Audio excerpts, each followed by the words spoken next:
everyone and welcome back to my channel. Today I'm reviewing Pop Etc. 4th album, Souvenir. Before we get started, I want to remind you that this is simply my opinion on the album. We'll have different thoughts on it and I would gladly read yours in the comment section down below.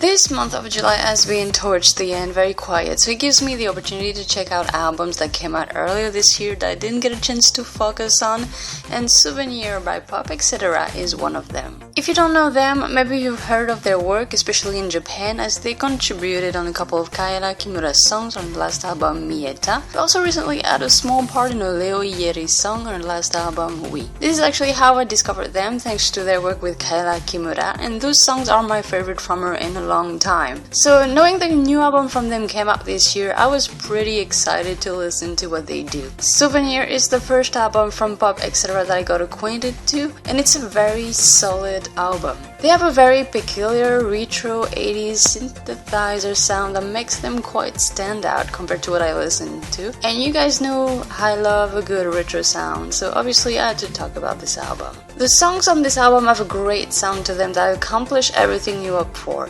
It has the nostalgia, and I believe they nail this 80s sound in all its glory through the synthesizer, the electric guitar. It's really well made. A good example of that is the song Running in Circles, which is so 80s, it's just magnificent. What I love about Souvenir is how I can finally get a sense of Pop Etc. for what they are and not their work for others. And if their own touch resonates in all of their work, it's on this album that I can truly appreciate who they are as a band. This album is a clear personality and a lot of charisma. But now, onto the negatives, I couldn't help but feel that the album tends to drag. I don't know if it's because the compositions are very linear, but I felt like it lasted like an hour, when in fact the album isn't even 40 minutes long. I also felt like the easy trap with making these kind of songs is the fact that the overall 80s sound can trap you into a routine-like rhythm, and I do feel like it happens a little bit here, as the overall coherence of the album doesn't help make songs stand out outside of the album as a whole.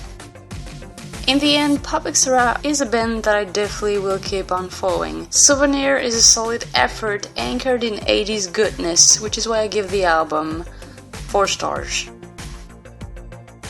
Thank you for watching. Don't forget to tell me what you think of the album down below, and I'll see you next time.